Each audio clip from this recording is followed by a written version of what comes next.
pouvoir parler de tout et voir la lumière partout. Bienvenue dans le podcast Derrière l'arc-en-ciel. Je suis Chloé Kinzik et ici on parle de la vie telle qu'elle est. De ces instants où tout bascule, mais surtout de comment on avance malgré tout. Ce podcast, c'est un espace pour les histoires vraies. Celles qui touchent, celles qui résonnent, celles qui inspirent. Parce que ce n'est pas seulement l'après qui compte, mais tout ce qu'on traverse pour y arriver. Derrière chaque arc-en-ciel, il y a une histoire à raconter. Et je vous propose de les écouter avec moi. Bonne écoute! Dans ce nouvel épisode de Derrière l'arc-en-ciel, je suis heureuse de recevoir Julie. Il y a quelques semaines, elle a partagé une vidéo sur Instagram, largement relayée, dans laquelle elle expliquait que sa maman Jackie est atteinte d'une leucémie aiguë et qu'elle est en attente d'un donneur de moelle osseuse. C'est comme ça que je l'ai découverte. Son histoire et ce qu'elle traverse m'a profondément touchée. Depuis quelques mois, la vie de Julie tourne autour d'une seule urgence, sauver sa maman. Alors au lieu de rester figée dans l'angoisse, elle a décidé de transformer cette inquiétude en action. On habite dans le même village et quand je l'ai rencontrée, j'ai découvert une jeune femme pétillante, solaire, pleine de vie, de courage et avec une détermination incroyable. J'ai eu envie qu'on écoute son histoire et surtout de l'aider à faire passer ce message d'appel aux dons au plus grand nombre. Pour sa maman bien sûr, mais aussi pour toutes celles et ceux, quelque part dans le monde, qui sont en attente d'une greffe. Dans cet épisode, Julie nous parle avec sincérité de ce qu'elle traverse, de ce qu'elle apprend, et de cette force qu'on trouve parfois au fond de soi quand on aime profondément. Son témoignage est fort, bouleversant, mais surtout rempli de lumière et d'espoir. Merci d'être là, et maintenant, je vous laisse découvrir l'épisode. Salut Julie. Salut Chloé. Je suis super contente de te recevoir aujourd'hui. Moi aussi. Merci beaucoup d'avoir accepté mon invitation pour ce nouvel épisode de Derrière l'arc-en-ciel. C'est avec plaisir et puis merci à toi surtout de m'avoir proposé ça. Est-ce que, avant de commencer, est-ce que tu peux te présenter de la manière dont tu souhaites ? Oui, mais je m'appelle Julie, j'ai 26 ans. Je suis originaire du Pays Basque et plus précisément j'habite à Bidart. Voilà, j'ai toute ma famille dans le coin, mes parents sont aussi sur Bidart. Ma sœur aussi depuis peu, elle vient d'emménager ce week-end à 2 minutes de chez moi. Et puis voilà, donc j'ai grandi ici et je suis très heureuse d'avoir cette chance de vivre dans cette région aussi magnifique. Pour qu'on puisse apprendre un peu plus à te connaître, est-ce que tu peux me dire dans quel environnement tu as grandi, dans quel type de famille tu as grandi ? Alors moi j'ai grandi du coup, donc mes parents sont mariés, toujours ensemble. Donc j'ai grandi avec ma grande sœur qui a 4 ans de plus que moi, elle a 30 ans. On a toujours été très unis, une famille très soudée, avec un papa un peu absent quand on était petite parce qu'il travaillait en restauration, il travaillait beaucoup. Mais malgré tout, toujours là quand il fallait. Depuis le début, donc voilà, ouais, je dirais une famille extrêmement soudée. Aujourd'hui, tu es venue parler de ta maman et de ce que vous vivez, toi et ta famille. Oui. Est-ce que tu veux nous parler un peu de ta maman, de votre lien et de qui elle est ? Oui, donc ma mère s'appelle Jackie, elle a 58 ans et j'ai toujours été extrêmement proche et complice, fusionnelle avec elle. Donc ma mère, c'est vraiment une femme forte, pleine de vie, qui est drôle malgré elle, sans le faire exprès. En fait, elle est toujours là à faire rire tout le monde, à danser partout. Elle a toujours été comme ça, elle a une énergie débordante. Elle est incroyable et puis à côté de ça, elle est inspirante. Franchement, moi, c'est une source d'inspiration, quoi, ma mère. Et puis voilà, comme je le disais, on a toujours été extrêmement proches et soudés. Et cette relation, elle est juste hyper précieuse pour moi, quoi. Est-ce que tu peux nous raconter ce qui s'est passé et ce qui a fait basculer votre vie vis-à-vis de ta maman ? Oui, en fait, ma mère, il y a une 12aine d'années, on lui a diagnostiqué une myélodysplasie lors d'une prise de sang. En fait, une myélodysplasie, c'est un dysfonctionnement de la moelle osseuse qui fait qu'il y a une production anormale de cellules sanguines. Et donc la moelle osseuse, c'est en fait ce qui fabrique nos globules rouges, nos globules blancs et nos plaquettes. Et elle, le problème était au niveau des globules blancs. Donc pas suffisamment de globules blancs, du coup très fragile, pas assez de défense immunitaire. Et on lui avait expliqué que c'était une maladie évolutive qui un jour allait forcément évoluer en leucémie. Et quand on lui a diagnostiqué, on lui a dit, voilà, la maladie, c'est sûr, elle évoluera, juste on ne sait pas quand. Ça peut être dans 2 ans, dans 10 ans, dans 20 ans, enfin il n'y a pas de règle en fait. Juste c'est inévitable, elle évoluera. Et on peut du coup aussi parler à ce moment-là de pré-leucémie, quoi. Voilà, on nous avait dit, ça évoluera forcément en leucémie un jour. Et donc du coup, après, donc là c'était il y a c'était il y a 12 ans, tu dis. Oui. Là, au niveau du diagnostic, donc qu'est-ce que ça a donné par la suite, du coup? En fait, pendant 12 ans, elle a fait des prises de sang mensuelles et des myélogrammes. Donc c'est un examen plus poussé au niveau de la moelle osseuse, des myélogrammes trimestriels pour voir à chaque fois où la maladie en était.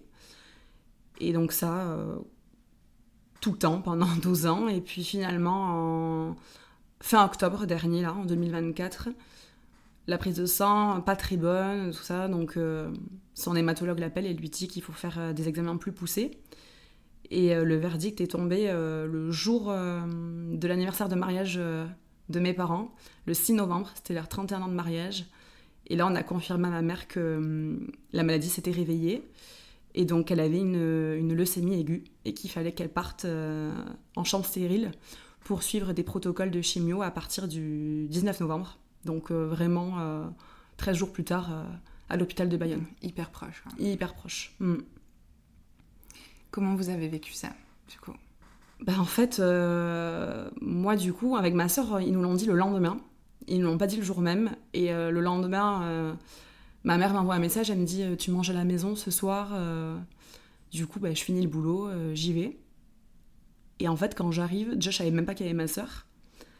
Et je rentre, et là, du coup, je vois qu'il y a déjà ma sœur et tout. Et ils étaient de dos, et en fait, ils m'entendent arriver, donc tout le monde se retourne vers moi. Et là, je les vois, les trois, en train de pleurer et tout. Je me dis, mais qu'est-ce que c'est que ça? Enfin, qu'est-ce qui est en train de se passer? Donc vraiment, et puis, du coup, vu que ça faisait 12 ans qu'il y avait la maladie, on se dit pas au bout de 12 ans, ah ben tiens, ça y est, c'est ça, la maladie a évolué. Enfin, vraiment, moi, je pensais à tout sauf à ça. J'étais en train de me dire, à tout moment, il y a mon grand-père ou ma grand-mère qui a eu, je sais pas, un arrêt cardiaque, enfin, un truc vraiment... Tu vois, dans ces moments-là, tu hiérarchises, quoi. Donc, tu penses vraiment aux plus âgés. Je me disais peut-être que mon grand-père est mort, je sais pas ce qui s'est passé. Et puis bref, donc là, moi, je commence à paniquer complet. Mon père me dit, assieds-toi et tout. Et là, ils me disent, la maladie de maman s'est réveillée. Et là, je comprends très vite qu'on y est et que le combat va commencer, quoi. Donc du coup, tu disais, le 19 novembre, ta maman part en chambre stérile. Oui. Et après, qu'est-ce qui s'est passé les semaines qui ont suivi? Donc elle est partie en chambre stérile, donc le secteur protégé, pour justement les patients qui ont des leucémies, puisqu'ils sont extrêmement fragiles et sensibles à tout ce qui est virus, bactéries, tout ça. Donc c'est pour ça que c'est essentiel de partir dans ce secteur-là. Donc elle a été pour 4 semaines. 4 semaines en chambre stérile pour suivre un protocole de chimiothérapie visant à détruire en fait les cellules cancéreuses qu'elle avait. Et donc pendant ces 4 semaines-là, il y avait droit à deux visites par après-midi. Donc on se relayait entre surtout mon père, ma sœur et moi, même si de temps en temps il y avait aussi son frère... sa belle-sœur et sa meilleure amie, mais en fait on avait vachement réduit le cercle pour y aller parce qu'on s'en sort pas, quoi, sinon 2 visites par jour, enfin c'est tellement rien, quoi. Donc voilà, on s'est relayés, à chaque fois il fallait passer par la case blouse, Charlotte, enfin vraiment avec les masques et tout, comme si on était limite des infirmiers ou des aides-soignants, mais pour éviter les risques de contamination ou quoi. Et donc, là, ces premières semaines, nous, en fait, si tu veux, on y a été en se disant, elle va suivre un protocole de chimio, elle va rester quelques semaines, ensuite elle sortira, une fois qu'elle sera sortie d'aplasie, parce que si tu veux, en fait, l'aplasie, c'est quand la chimio, elle vient te détruire le bon comme le mauvais. Du coup, même ce que tu as de bon et qui te sert, en fait, pour vivre chaque jour, les plaquettes, etc., en fait, elles viennent aussi baisser avec la chimiothérapie. Et c'est là où t'es hyper fragile, parce que par exemple, je dis n'importe quoi, mais ma mère, si elle a des plaquettes à 20 000 et qu'elle a besoin de se moucher, elle peut très bien saigner du nez parce qu'elle se mouche, quoi.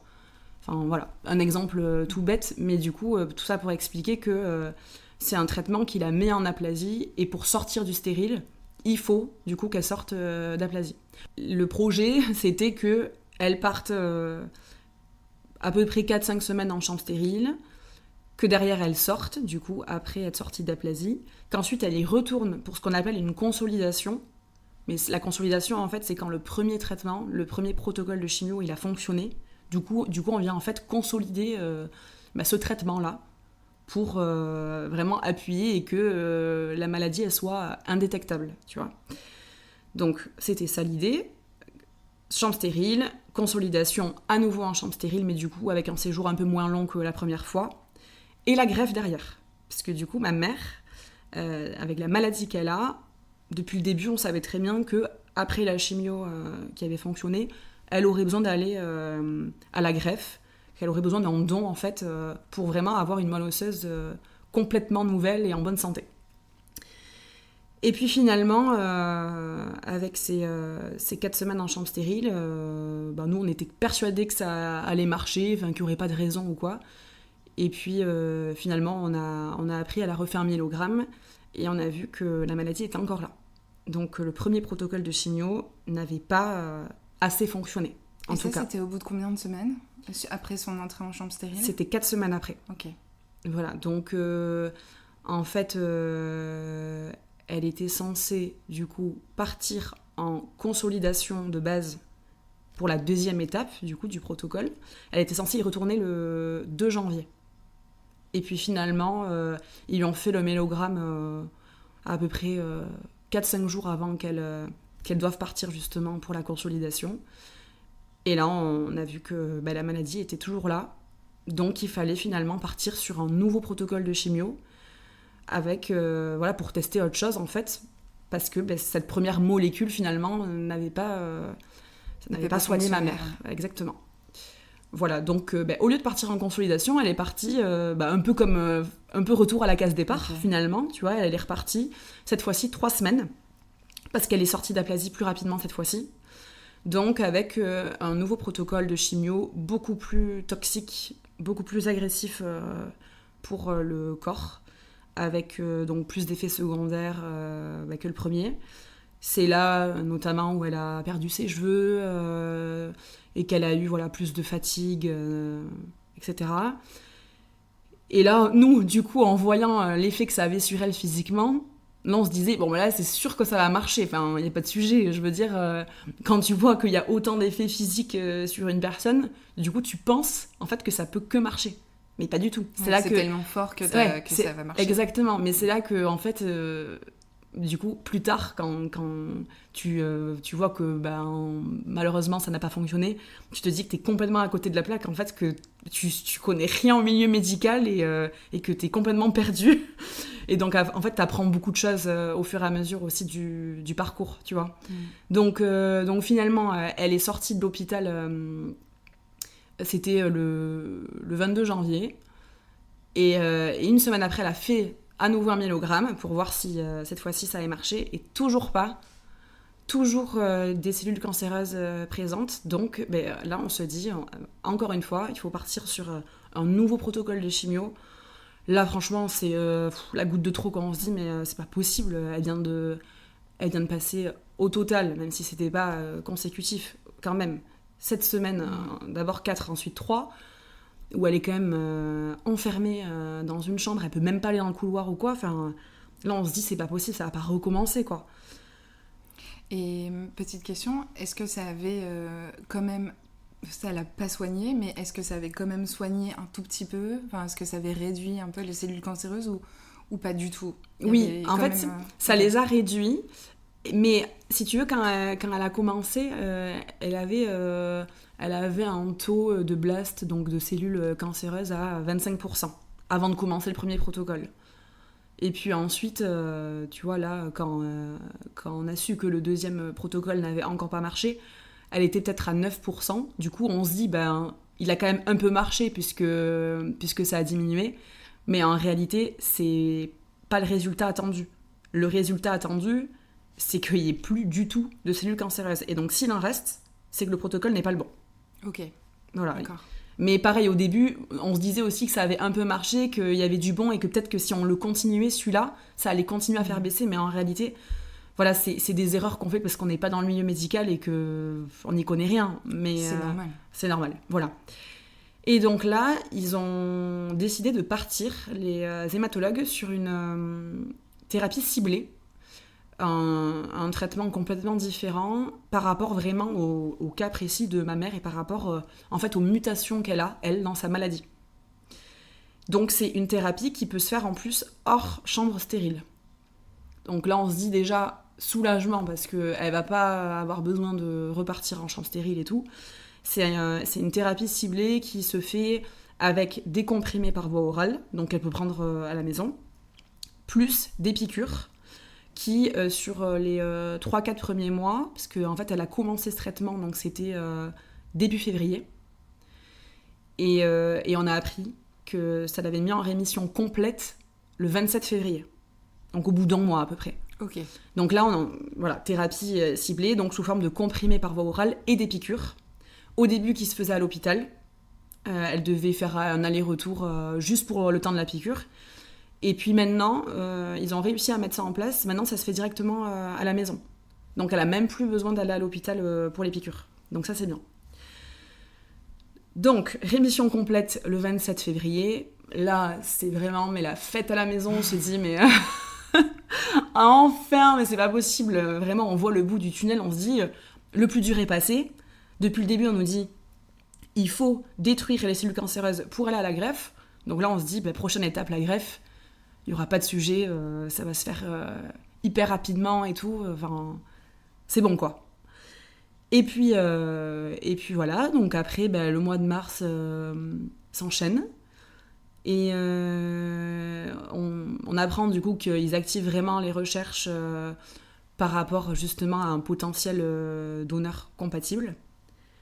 Et d'abord, ils regardent du côté de mon oncle, donc le frère de ma mère. Parce que c'est ce qu'on fait toujours. D'abord, on regarde dans la fratrie. Il y a une chance sur 4 pour être compatible dans la fratrie.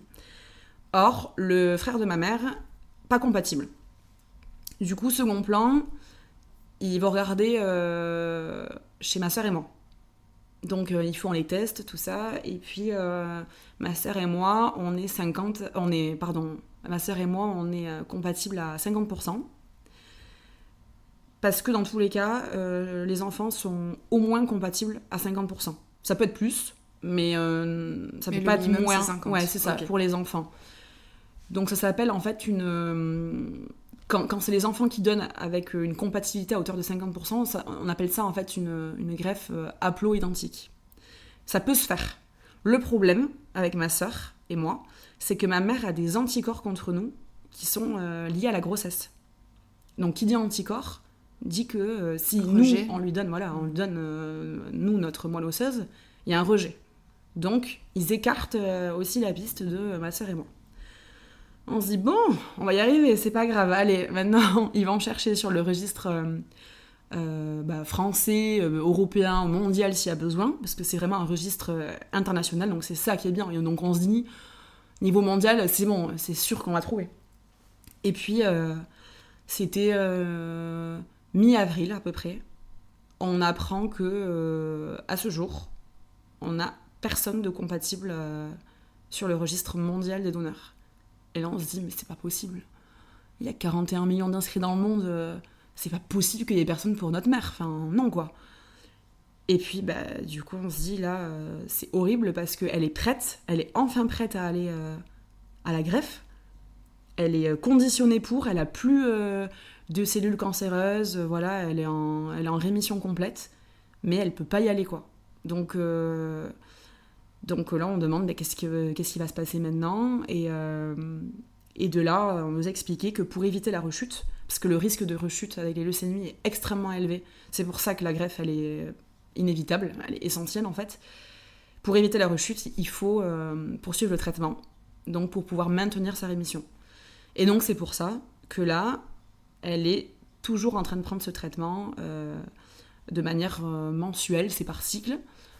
La thérapie est ciblée, la fameuse qu'elle prend depuis février. Donc, Mais c'est toujours cette même thérapie. C'est toujours ciblée. la même, exactement, avec les comprimés et puis les piqûres. Elle le supporte assez bien, ce traitement, pour l'instant. Alors, c'est pas un traitement qui fait perdre les cheveux et tout, donc ça, c'est bien parce que malgré tout, ses cheveux, ils repoussent. Et puis, enfin, c'est bête, hein. En soi, c'est un détail, les cheveux, mais quand même, vu que là, c'est dans la durée et qu'on sait pas quand est-ce qu'elle va avoir un donneur compatible et quand est-ce qu'elle ira à la greffe, pour elle, physiquement et tout, Non, c'est pas un détail c'est du quand tout, même, mais c'est quand même bien de Mm. voir qu'elle a ses cheveux qui repoussent, Mm. parce que donc c'est pas un traitement qui fait perdre les cheveux. Mm. Alors qu'à la greffe, quand elle ira à la greffe, le traitement qu'elle devra prendre à ce moment-là refera perdre les cheveux. Ok. Donc c'est quand même bien, tu vois, que pendant cette période indéterminée, ouais, ben voilà, au moins elle puisse réavoir ce côté féminin, tu vois, sa féminité, les cheveux, tout ça. Donc les effets secondaires, c'est plutôt fatigue et le fait que ça baisse toujours pareil, les globules rouges, les globules blancs qu'elle a déjà pas beaucoup puisque c'est ce qui fait qu'elle a la maladie, et les plaquettes. Donc ça fait tout baisser, c'est pour ça qu'elle doit avoir de temps en temps des transfusions aussi à l'hôpital pour pouvoir remonter. Parce que si tu veux, entre chaque cycle, il n'y a pas forcément toujours suffisamment de temps pour que tout ça remonte de manière naturelle. Donc des fois, elle a besoin d'être aidée via les transfusions. Ok. J'avais une question par rapport à la compatibilité, parce que tu parlais du coup de la compatibilité à 50%. Oui. Est-ce qu'il faut être à 100% ou comment ça se passe en termes de compatibilité ? Donc il ne faut pas forcément être compatible à 100%. Je sais qu'il y a des greffes qui ont quand même très bien marché en étant compatibles à 50, 60%, etc. Donc oui, c'est mieux, on va dire, parce que plus compatibilité il y a, mieux c'est, et moins il y a de risques. Mais ça veut pas dire que la greffe prend pas bien ou quoi, si la compatibilité elle est pas parfaite. Ok. Et là, du coup, il n'y a personne au registre mondial qui est compatible Non. avec Aujourd'hui, il n'y a personne. Et quand on l'a appris, donc c'était mi-avril, là on s'est dit, mais on peut pas rester sans rien faire en fait. Là on est en train d'attendre. On est complètement impuissant. Qu'est-ce qu'on peut faire à notre niveau, juste pour, je sais pas, sensibiliser, informer, parler de ce don qui finalement est trop méconnu, parce que en réalité, nous, si ma mère elle n'était pas confrontée à ça, on ne connaîtrait pas non plus le don de moelle osseuse. Hein. C'est un sujet dont on ne parle pas assez, alors qu'il est vital et qu'il est vraiment en plus sans danger pour ceux qui s'inscrivent et ceux qui donnent, quoi. Et donc à ce moment-là, on s'est dit, qu'est-ce qu'on peut faire à notre niveau ? Ben voilà, sensibiliser. Et donc, avec ma sœur, on a décidé de passer par les réseaux sociaux en faisant une vidéo qui retrace un peu le parcours de notre mère depuis la maladie. Et on a repris juste ce qu'on avait dans notre pellicule de téléphone, et avec une voix off. Et puis on a lancé cette vidéo d'appel aux dons, sans s'imaginer que cette vidéo elle allait passer un peu partout et qu'elle allait générer plus de 2 millions de vues. C'est impressionnant l'ampleur que ça a pris. C'était inespéré et inattendu, hein, vraiment. Mais ça nous a bien aidés parce que depuis, il y a eu beaucoup de nouvelles inscriptions sur le registre. Ça a généré, je sais que en 3 semaines, il y avait 10 500 préinscriptions sur le registre national. Enfin, c'est juste colossal, c'est énorme. Et puis notre histoire, visiblement, elle a touché quand même des gens, puisque il y a eu vraiment un élan de solidarité. Il y a eu évidemment toutes ces inscriptions, mais il y a eu tous ces partages, tous ces relais, les médias aussi qui m'ont contactée pour que je puisse prendre la parole et parler de notre histoire, de notre combat et de l'importance de ce don. Et moi, vraiment, aujourd'hui, je suis hyper reconnaissante, justement, qu'on m'ait laissé cette opportunité d'en parler, de pouvoir transmettre, sensibiliser. Parce que c'est là que je me dis que les réseaux, ça peut être aussi violent que puissant. Parce que là, pour le coup, dans cette cause-là, c'est magique, quoi. Carrément. Et alors, du coup, après cette vidéo, qu'est-ce qui s'est passé pour toi et pour ta famille? Bah après cette vidéo, pendant à peu près un mois, j'ai eu pas mal d'interviews avec différents médias. Donc il y a eu des articles de presse, il y a eu des passages à la radio, plateau télé. Donc ça s'est vraiment enchaîné et j'ai pu prendre la parole du coup via différents canaux. J'ai aussi, contacté, je sais pas si tu connais, le documentaire Promesse, le réalisateur Thomas Hugues Delarose. En fait, c'est un documentaire magnifique qui retrace le parcours de la sœur jumelle de Thomas. Elle s'appelle Lorraine. Et en fait, elle s'est battue, contre la leucémie. Bon, elle avait eu une greffe de sa sœur. Et puis 6 ans plus tard, malheureusement, elle a eu un problème au poumon qui est une conséquence en fait, de la greffe de moelle osseuse. Ça peut arriver. Et puis finalement, ça a généré une greffe des poumons, elle est décédée. Et en fait, avant de mourir, elle avait demandé à son frère Thomas qu'il lui fasse la promesse d'en faire un film. Et donc lui, il a tenu sa promesse. C'est pour ça que le documentaire s'appelle Promesse. Et moi, je me suis dit, vraiment, son documentaire, il est sorti le 23 avril. Donc, je sais pas, une semaine avant que je sorte la vidéo de l'appel aux dons. Et moi, ça faisait déjà plusieurs mois que je le suivais sur Instagram parce que je voyais toutes ses interviews. J'étais hyper touchée par son histoire, son combat et tout. Vraiment, je trouvais ça magnifique. Et je me suis dit, franchement, je tente. Je pense qu'il y a quelque chose à faire avec lui. Il a l'air hyper authentique, hyper bienveillant. Tu vois, vraiment, on voyait qu'il y avait une famille magnifique derrière. Et donc, moi, je suis très sensible à tout ça, forcément. Ça me fait penser à ma famille, quoi. Donc je l'ai contacté en me disant il va probablement jamais me répondre. Et puis finalement il m'a répondu le jour même. Et on s'est appelé et on s'est dit qu'est-ce qu'on peut faire ensemble. Et il n'était pas prévu que son film passe dans la région. Et finalement je suis allée à mon ciné à Anglette. J'ai parlé avec le directeur, je lui ai dit voilà, il y a ce documentaire qui est sorti il y a un mois. Est-ce qu'on peut le diffuser? Qu'est-ce qu'on peut faire? Tout ça. Donc je lui ai expliqué aussi le lien avec mon histoire et pourquoi c'est moi qui allais lui en parler. Et le directeur, il m'a dit oui, mais pourquoi pas? Mais ce serait pour quand? Et je lui ai dit dans 9 jours parce que Thomas, il vient sur Biarritz pile à ce moment-là. Et sinon, il n'est pas dispo de l'été. Donc moi, je veux qu'il soit là. Si on organise une soirée ciné-débat, aucun sens de le faire sans lui. Parce qu'il y avait une autre projection avec lui, du coup, dans la région, ou il pas venait du tout. Pour une autre raison? Non, il venait dans le région. cadre personnel, juste parce qu'il avait quelque chose avec ses amis et sa famille. Okay. Et donc moi, je me suis dit, il faut pas laisser passer cette opportunité. Tu vois, il vient de Paris. La probabilité pour qu'il soit à Biarritz pile là, non mais voilà, c'est pas possible de faire autrement. Et au début, le directeur du ciné, il me dit non mais 9 jours, vous vous rendez compte et tout? Et je dis oui, mais s'il vous plaît, vraiment, je vous assure, je vais faire tout mon possible pour que la salle soit remplie, etc. Et puis finalement, il a accepté. Donc il nous a réservé une salle la plus grande du cinéma avec 180 places. Et en fait, on a organisé ça le 5 juin dernier. La salle était pleine. Et en fait, ce qui était incroyable, c'est que du coup, j'ai pu faire venir... Donc il y avait Thomas, et puis il y avait les 2 hématologues de l'hôpital de Bayonne qui suivent ma mère, donc des médecins, tu vois, qui ont pu prendre la parole à l'issue du documentaire autour du don de moelle osseuse. Il y avait les associations Laurette Fugain et Sapodia qui luttent au quotidien contre les maladies du sang, la leucémie, tout ça, donc hyper important qu'ils soient présents aussi, c'était incroyable. Et puis surtout, il y avait au moins 6 ou 7 personnes greffées dans la salle qui ont reçu une greffe et puis qui vont très bien aujourd'hui et qui ont pu parler de leur histoire. C'était une soirée magnifique. C'était incroyable, vraiment. Et puis là, du coup, ça a généré aussi des inscriptions à la fin parce que, justement, l'association Laurette Fugain est venue avec des kits salivaires pour inscrire les gens sur place. Ok.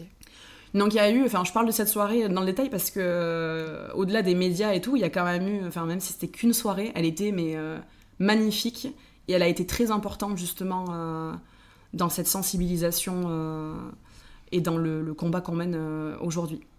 Voilà, donc il y a eu ça. Et puis après, aujourd'hui, je continue à travers... voilà, j'ai pu participer à une course en ayant un stand, don de moelle osseuse, pareil, avec des kits salivaires sur place pour inscrire les gens. Et là, j'ai plein de projets dans la tête. Je veux continuer à cibler vraiment des endroits stratégiques pour sensibiliser et inscrire. Donc, les universités, les clubs sportifs, là où il y a des jeunes, et particulièrement les jeunes hommes qui sont particulièrement recherchés. Ouais, tu me diras après, en effet, toutes les conditions nécessaires pour pouvoir être donneur de moelle osseuse. On en parlera juste après. Dans toute cette épreuve, quelle place tu prends? Alors, tu as commencé déjà à en parler par rapport à ce combat que tu as décidé de mener pour essayer de sauver ta maman et d'éviter le moins possible de rester impuissante. Tu parlais d'impuissance. Exactement. Comment tu arrives à tenir dans tout ça, avec cette attente, avec cette incertitude? Comment toi tu vis les choses? Justement, en fait, je pense que si je le vis aussi bien, on va dire, parce que je peux pas dire que je suis dépassée par les événements, l'attente. Alors oui, il y a des jours où c'est plus compliqué et où forcément j'en ai marre et que j'ai envie qu'on ait un donneur pour ma mère et qu'elle soit guérie définitivement et qu'on passe à autre chose, parce que évidemment ça peut paraître long à certains moments. Mais malgré tout, si je fais tout ça aussi, c'est parce que... alors évidemment, je le fais en priorité pour ma mère. C'est l'élément déclencheur et c'est mon moteur au quotidien. En second temps, je le fais pour la cause de manière générale, parce que la cause est magnifique et que des gens comme ma mère dans l'attente, il y en a plein. Il y en a plein partout dans le monde. Donc moi, je porte aussi cette cause pour tous ceux qui en ont besoin. Et puis, je le fais aussi pour moi, parce que justement, face à cette attente, pour moi, c'est thérapeutique de pas rester sans rien faire et d'avoir tout le temps un nouveau projet, une nouvelle idée qui émerge de ce que je pourrais mettre en place, de comment je pourrais cibler d'autres personnes qui n'ont pas encore été sensibilisées sur le sujet, tout ça. Donc, pour moi, c'est vraiment thérapeutique de faire tout ça, d'être dans l'action et de pas subir les choses. C'est vraiment ça qui fait que aujourd'hui je suis portée, je me sens utile et donc forcément je subis beaucoup moins. Dans les moments plus difficiles, dans les journées avec sang, qu'est-ce qui t'aide à rester debout? Est-ce qu'il y a une pensée, une habitude, une personne, un geste, quelque chose qui t'aide à tenir et à avancer? Déjà, il y a le fait que, avec justement la visibilité qu'il y a eu autour de notre vidéo et puis l'ampleur que ça a pris derrière, j'ai fait beaucoup de rencontres de gens justement qui ont vécu la même chose, qui ont eu des greffes et qui vont bien aujourd'hui. J'ai des témoignages aussi de personnes qui n'ont pas eu de donneur compatible de suite, qui ont été comme ma mère et qui, au moment où ils étaient prêts à aller à la greffe, il n'y avait pas de donneur. Et pour autant, quelques mois ou années plus tard, finalement, il y a eu la personne, le match parfait qui s'est inscrit. Et donc ces personnes-là ont finalement pu bénéficier de la greffe. Et du coup, moi, je trouve que ça, c'est vraiment rempli d'espoir. Je me dis que cette personne-là, en fait, il suffit d'une personne. Chaque inscription compte. Et du coup, je sais que c'est tellement aléatoire, il n'y a tellement pas de règles. Je sais que ça peut être une personne au fin fond du Texas qui est compatible avec ma mère, alors que ses propres filles, on peut même pas lui... Ça paraît fou. Ouais, ça paraît fou. Mais en même temps, du coup, c'est rempli d'espoir, à la fois. Donc, moi, c'est ça. Je me concentre sur le positif et sur justement tous les témoignages que j'ai reçus et que je continue de recevoir. Tu vois, il y a une fille qui m'avait contactée sur les réseaux sociaux, qui prenait exactement le même traitement que ma mère, la même thérapie ciblée. Et elle m'avait écrit en me disant j'attends un donneur depuis le mois de janvier, mais bon, personne de compatible, tout ça. Et puis il y a un mois, à peu près, elle m'envoie un message, elle me dit j'ai mon donneur, je pars à la greffe tel jour. Et du coup, je me dis qu'il y a toujours une solution. Et puis en attendant, ma mère supporte bien le traitement. On sait qu'elle peut pas le prendre indéfiniment, que c'est pas un traitement à vie et que donc la greffe, elle est indispensable. C'est une étape obligatoire pour pouvoir guérir. Exactement. C'est indispensable en fait. Vraiment, elle est inévitable et elle est vitale, la greffe. Donc il y a pas de débat là-dessus. En attendant, elle supporte bien le traitement. Elle pourra pas le prendre à vie, mais tant qu'elle le supporte et tant que surtout il continue d'agir sur justement les cellules, voilà, et qu'elle rechute pas, bon ben c'est bon, tu vois. Donc moi je me concentre toujours sur le fait qu'il y a des alternatives. On n'est pas au point mort où on se dit bon ben là votre mère elle supporte pas le traitement, les cellules cancéreuses sont en train de remonter, il y a pas de donneur, tu vois, on n'en est pas là. Et j'essaie toujours du coup de voir le côté positif et le fait que y a des solutions. Est-ce qu'il y a des choses dans le quotidien qui te font du bien ? Comment tu te ressources, toi, de ton côté ? Parce que voilà, il y a ce combat que tu as décidé de mener, cette présence que tu as auprès de ta famille et auprès de ta maman particulièrement. Comment tu fais pour toi te ressourcer pour aller bien ? Alors, je cache pas que je me suis un peu oubliée ces 2 derniers mois, parce que j'ai été focus sur tout ça. Et puis vraiment, le premier mois, là encore, ça s'est calmé, même si j'ai d'autres projets en cours de préparation, malgré tout, ça s'est calmé. Et puis heureusement, parce que le premier mois, c'est pas un rythme que tu peux tenir sur la durée. Tellement c'était impressionnant, tu vois. Enfin, vraiment, je n'arrêtais pas du matin au soir, quoi. Donc, oui, parce que tu ne travaillais pas en plus à ce moment-là. Donc, exactement, et je travaille toujours pas. Ouais, je travaille toujours pas. Donc je suis en recherche d'emploi, mais je me dis que malgré tout, la vie est bien faite parce que si j'avais travaillé, j'aurais jamais pu faire tout ce que j'ai fait. Et en fait, c'est tellement important tout ce qui s'est passé ces dernières semaines que vraiment c'est sans regret. Et je me dis heureusement que je travaille pas. Par contre, voilà, j'ai quand même besoin de travailler, donc je suis en recherche d'emploi.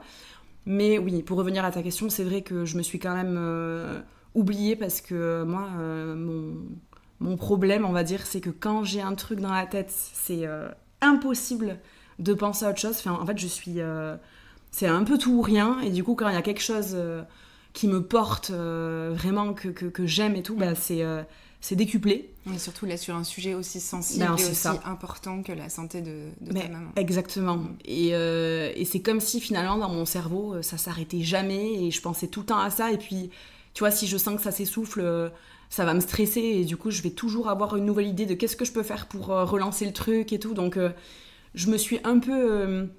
je peux pas dire que j'ai eu beaucoup de moments vraiment pour moi sans penser à la maladie et à ce combat dernièrement. Mais bon, là l'été commence, je vais quand même essayer de penser un peu plus à moi et de vivre des choses quand même en parallèle où on ne parle pas, voilà, de la maladie, de tout ça, même si ça partira jamais parce que vraiment j'aime ça et je continuerai de le faire. Et puis même quand ma mère elle aura son donneur, je continuerai parce que c'est vraiment... important pour moi, tu vois, je viens d'intégrer une association, c'est vraiment, maintenant je veux que ce soit sur la durée, mais par contre, il faut que j'arrive à trouver aujourd'hui l'équilibre de comment je fais pour continuer de gérer ça, et quand même de pas trop m'oublier dans tout ça. Ouais, de trouver un équilibre entre c'est ça, de doser quoi. Ce combat, oui. Ta famille, mais ta vie à toi de jeune femme, quoi. Exactement. Oui, et puis même par des moments tout simples de ressources dont tu me parlais par exemple tout à l'heure en off, le fait d'aller se poser en face de la plage et d'avoir un moment pour soi pour pouvoir souffler. C'est ça. Ces petits moments sont hyper importants. Ah mais c'est clair. Et puis pour pouvoir justement durer dans le temps aussi, il les faut ces moments. Pour reprendre du souffle. Ouais, exactement. Ouais. Et que tu t'effondres pas. Oui. Parce qu'il faut beaucoup de force et t'en as beaucoup. Merci. Si tu pouvais parler à quelqu'un qui traverse une situation similaire, qu'est-ce que tu aurais envie de lui dire ? Ce que je pourrais dire, c'est que, en fait, il faut essayer de prendre tout le positif qu'il y a à côté quand on vit des choses compliquées. Donc ça peut être... Moi, je sais que, pour ma part, c'est beaucoup les rencontres et les parcours de vie qui me nourrissent. Et en fait, on se sent moins seul dans ces moments-là. Donc moi, en fait, ce que je conseille, c'est d'aller vraiment à la rencontre des autres, de s'ouvrir, d'être vraiment OK pour faire plein de rencontres. Je sais que ça porte de se dire qu'on n'est pas seul à vivre des situations compliquées. Il y a des gens qui ont vécu des choses extrêmement difficiles et qui aujourd'hui, c'est leur force en fait. C'est devenu même des personnes meilleures, tu vois. Donc moi, ce que je conseille, c'est se nourrir de tout ça et essayer aussi de faire des choses où on se sent utile, qui font sens en fait, parce que ça dans le quotidien c'est hyper important. Pour finir, est-ce qu'il y a une œuvre, une ressource, une personne qui t'a particulièrement touchée ou accompagnée à un moment de ta vie ? Ça peut être un livre, un film, un podcast, une chanson, une façon de faire, peu importe. Disons que moi, c'est plus, j'en ai parlé tout à l'heure, mais c'est plus les rencontres de vie à différentes périodes de ma vie qui m'ont marquée, qui continuent de me marquer. Parce que honnêtement, je pense que j'ai jamais rencontré autant de personnes belles, avec une âme magnifique en fait, et des personnes bienveillantes où en fait on se dit, l'humanité elle est pas partie quoi, parce qu'on vit à une époque aussi où tout va à 3000 à l'heure, où tu vois, on fait moins attention à l'autre. C'est vrai, hein, moi je l'ai déjà remarqué. Je sais pas, tout va trop vite avec même les réseaux et tout. On a trop d'informations tout le temps à la minute et on prend pas assez le temps sur des choses finalement importantes. On se concentre pas assez sur les autres. Et moi, c'est plus ça, du coup, qui me porte dans le quotidien. C'est de faire des rencontres magnifiques et puis c'est les échanges, en fait. Tu vois, moi, par exemple, je pense que du coup j'ai des amis de mon âge, même peut-être 2 ans de moins, c'est les plus jeunes. Et puis mon amie la plus âgée, elle a, je sais pas, 55 ans. Enfin tu vois, il n'y a pas de règle parce que moi je me dis juste, c'est des personnes magnifiques qui m'ont tellement transmis et apporté, mais de manière différente en plus toutes, à un certain moment de ma vie. Et moi, c'est ça. C'est vraiment ça, plus qu'une œuvre ou un livre ou une chanson. C'est les gens, c'est l'humain. Pour finir l'épisode, est-ce que tu peux parler du don de moelle osseuse et donner les conditions pour qu'on puisse transmettre ce message hyper important au maximum de personnes ? Oui. Alors, pour s'inscrire sur le registre des donneurs, ça prend 5 minutes en ligne. C'est hyper rapide. Il suffit d'aller sur le site officiel du don de moelle osseuse, remplir un questionnaire de santé pour s'assurer qu'il n'y a pas de contre-indication médicale pour le potentiel donneur. Ensuite, on reçoit un kit salivaire ou sanguin chez soi, ça dépend de la région où on habite. Si c'est salivaire, ça se passe à domicile. Il y a les instructions sur le document, on le fait soi-même et on le renvoie par la poste. Si c'est un kit sanguin, il suffit d'aller en laboratoire, c'est sans frais. Il n'y a pas besoin d'être à jeun, enfin vraiment, c'est une prise de sang complètement lambda. Classique. Voilà, classique. Et ensuite, pareil, pour le sanguin aussi, il faut le renvoyer par la poste. Et puis, derrière, du coup, on est inscrit en tant que veilleur de vie, ça s'appelle. Veilleur de vie. Ouais, c'est beau, hein. C'est beau, ouais, j'adore. Beau. Donc, on est inscrit en tant que veilleur de vie pour potentiellement donc, être appelé un jour. Il faut avoir donc entre 18 et 35 ans pour s'inscrire. Par contre, une fois qu'on est inscrit, on peut être appelé pour donner jusqu'à nos 60 ans. Mais voilà, okay. Ils réduisent en fait quand même, il y a cette limite d'âge parce que la moelle osseuse, elle est comme nous et elle vieillit. Et les greffes prennent mieux justement avec un profil jeune. Mais malgré tout, une fois qu'on est inscrit, ils peuvent appeler jusqu'à 60 ans parce que s'ils réduisent aussi... de ce côté-là pour donner, vraiment il y aurait pas assez de greffes, on trouverait personne, donc okay. Non, du coup voilà.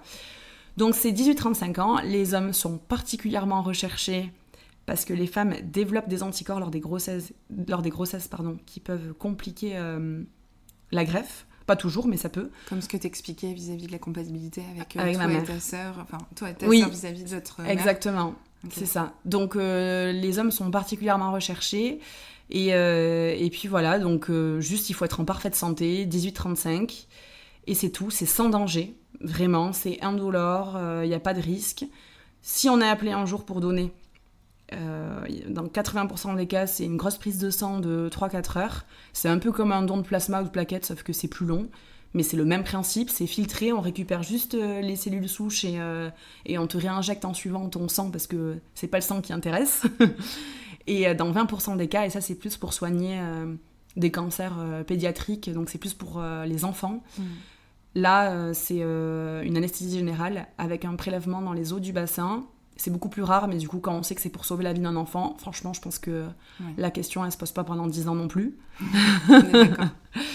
Donc c'est, voilà. Mais peu importe, en tout cas, peu importe la méthode utilisée, dans tous les cas, c'est sans douleur, c'est sans danger. Il y a peut-être quelques courbatures après l'anesthésie générale quand du coup, c'est les 20%. Mais c'est rien, tu vois. Enfin, même une opération des dents de sagesse, c'est plus contraignant, quoi. À titre d'exemple. À côté de l'impact que ça a pour sauver une vie. C'est ça. Et puis, la compatibilité, elle est d'une chance sur 1 million. Elle est extrêmement rare. Parce que ça dépend, en fait, de ce qu'on appelle des antigènes HLA qu'on a au niveau de la moelle osseuse.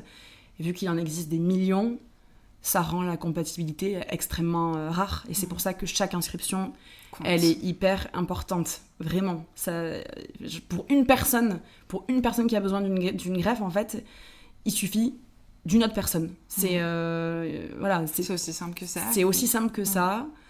Et juste, on n'est pas informé, on n'est pas assez sensibilisé. C'est pas que les gens veulent pas ou ont un désintérêt, en fait. Ça n'a rien à voir. C'est juste que ils sont pas renseignés. On n'est pas assez renseignés.